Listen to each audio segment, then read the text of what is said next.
तीन दामाद की सास पार्ट 2।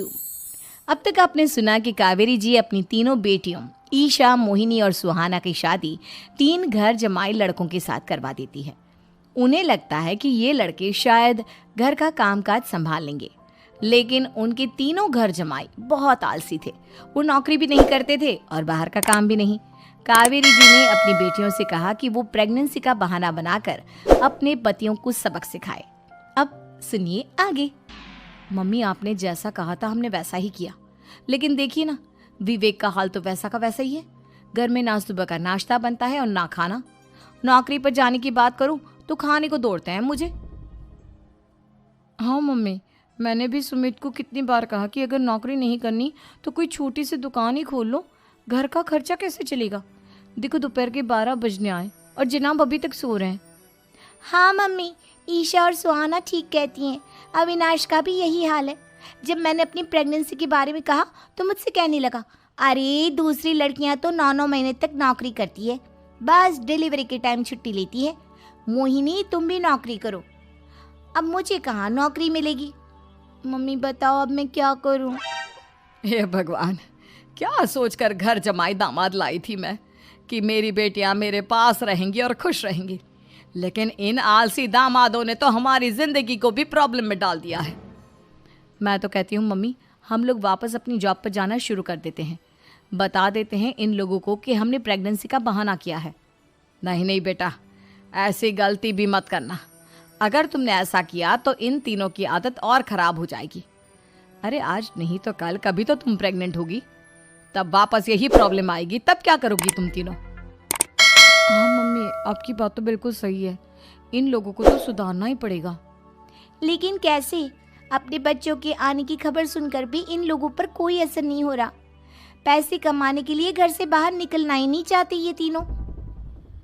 अब मेरे दिमाग में एक प्लान आया है। तुम तीनों चिंता मत करो, उन तीनों को बुलाओ, फिर मैं बात करती हूँ। थोड़ी देर बाद कावेरी जी अपने तीनों दामादों को सामने बुलाकर अपनी बात कहना शुरू करती हैं। अविनाश, सुमित और विवेक, देखो बेटा, मैं ना तुम तीनों से बड़ा प्यार करती हूँ, इसीलिए तो तुम्हें घर जमाई बना कर रखा है मैंने। अरे मम्मी जी, सीधे सीधे कहिए ना, क्या बात है? प्यार तो हम भी आपको बहुत करते हैं। अरे मम्मी जी, आपकी इज्जत भी बहुत करते हैं। अरे भाई, आपके जैसी सास और कमाने वाली बीवी सबको मिलती है क्या? हाँ मम्मी, विवेक और सुमित ठीक कह रहे हैं। आपकी बेटी से शादी करके मेरी तो ज़िंदगी ही अच्छी हो गई है। जानती हूँ मैं, और ये भी जानती हूँ कि तुम तीनों अपने अपनी बीवियों से बहुत प्यार करते हो। बेटा, बात ऐसी है कि हमारे कुल गुरु ने कहा है कि प्रेग्नेंट होने के बाद मेरी तीनों बेटियां शुरू के 4 महीने हमारे गांव में जाकर रहेगी, जहां मेरे चाचा जी रहते हैं। अरे लेकिन क्यों मम्मी, गांव में जाकर रहने की क्या ज़रूरत है इन तीनों को? वो क्या है ना बेटा, हमारे परिवार को एक श्राप है। अगर मेरी बेटियों ने यहाँ पर बच्चा पैदा करने की कोशिश की तो उनके बच्चों को कुछ भी हो सकता है। इसलिए अब से लेकर 4 महीने पूरे होने तक इन्हें गांव वाले घर में रहना पड़ेगा। हाँ तो इसमें प्रॉब्लम क्या है मम्मी जी? हम भी वहाँ जाकर रहेंगे, पिकनिक मनाएंगे। अरे भाई, बीवी जहाँ हम भी वहाँ। हाँ यार, आइडिया तो बहुत अच्छा है। शहर की ज़िंदगी में रह रहकर परेशान हो चुके हैं, अब कुछ दिन गांव में बिताएंगे। तुम लोग समझने की कोशिश क्यों नहीं करते? तुम में से कोई भी वहाँ नहीं जा सकता, और मैं यहाँ रहूँगी ना तुम तीनों के साथ। 4 महीने की तो बात है, उसके बाद ये तीनों ही लौट कर आ जाएंगी। ठीक है मम्मी जी, अब हमारे बच्चों का सवाल है तो ये तो करना ही पड़ेगा। कावेरी अपनी तीनों बेटियों को कुछ दिन के लिए घर से बाहर कहीं दूसरे शहर में रहने के लिए भेज देती है। कुछ दिनों के बाद, अरे मम्मी जी, बहुत दिन से पिज्ज़ा नहीं खाया, मंगवाइए ना।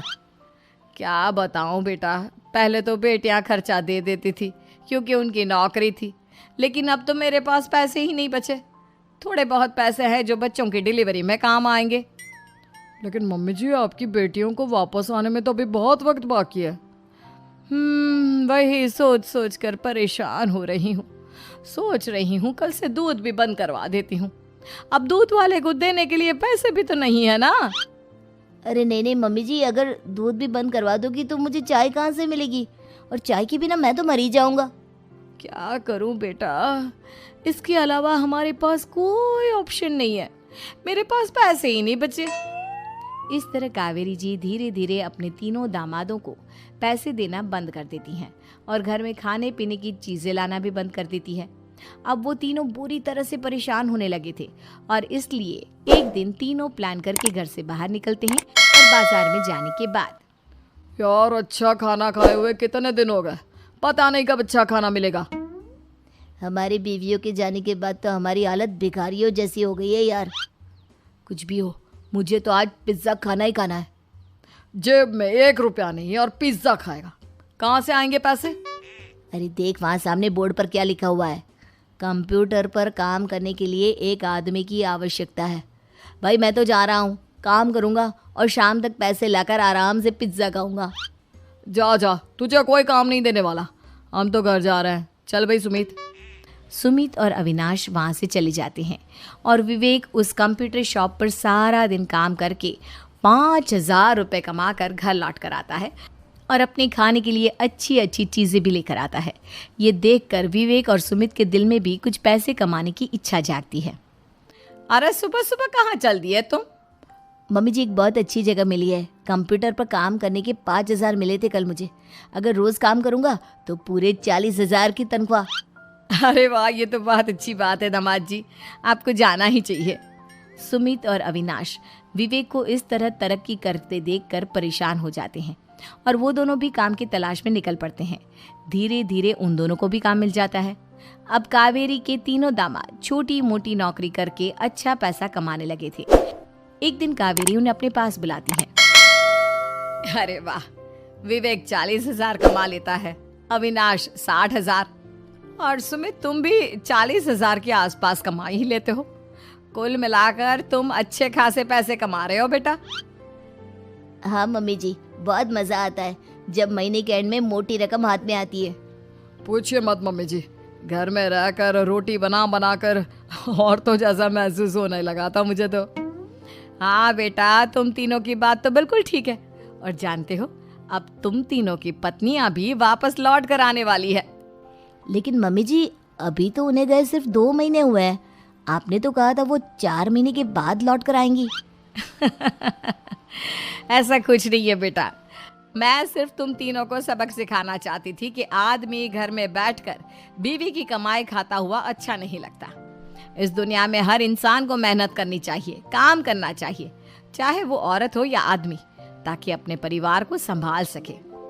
कावेरी की बात सुनकर उन तीनों को अपनी गलती का एहसास होता है और कावेरी उन्हें सच बता देती है कि ईशा, सुहाना और मोहिनी शहर में ही कहीं दूसरी जगह रह रहे थे। शाम के वक्त उन तीनों की पत्नियां लौट कर आ जाती है और कावेरी जी का परिवार एक खुशहाल परिवार की तरह रहने लगता है।